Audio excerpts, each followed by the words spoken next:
Make a commitment when you're ready to learn how to drive. It's extremely important that you have a mental mindset. I can't tell you how many times I've seen kids and adults who are not ready to learn how to drive. You have to do this for yourself. Most states in North America have a graduated license system where you're in a permit phase for 3 months, 6 months, 9 months, then you are learning to drive on your own. This is a commitment of yourself. You can't do this for your mom, you can't do this for your dad, your boyfriend or girlfriend, or your significant other. You really have to connect. You have to connect with your instructor. I like teaching driver's education because I get a chance to connect with my students. We talk about school because why? I'm a teacher. We talk about life because I want to set goals. I'm a college graduate.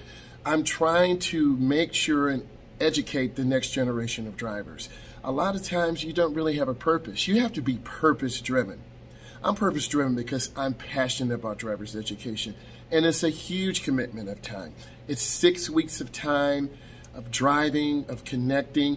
Also, on the other side, you're dealing with problems with the network, problems with the system. Maybe attendance didn't work. There is risk and rewards in everything in life. And occasionally, yes, we do have crashes or accidents or fender benders. You, as a beginning driver, need to be listening to what I'm saying. You need to understand that mindset. What is that first drive like? We're going to come, I'm going to say hi to mom and dad.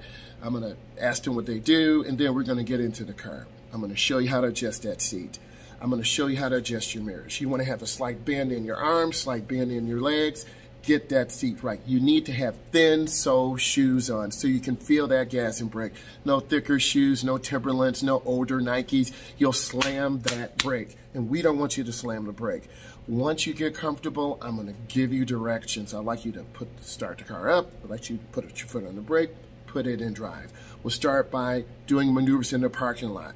We'll do right-hand turns, figure eights, left-hand turns, figure eights. Then once you feel comfortable, we're going to get out on the road. And that's very scary in itself where you're not sure. The hardest thing is pulling out in front of traffic. You want to have a large gap. A gap is a space. And when you have good space, you can pull out very easily.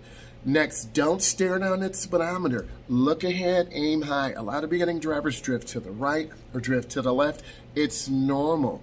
As time goes on, you will feel more comfortable. Next, you're going to be really gripping that steering wheel like it's your life. Relax, okay? That's really important. And get comfortable. We try to build good habits of not running yellow lights. If you get comfortable running yellow lights, we're going to get broadsided. I don't want that to happen. I don't want you to feel comfortable running yellow lights, and it sends a message that you will end up failing your road test. So I'm giving you a perspective. I'm here to help you. Subscribe to my channel. Thumbs up. Bye.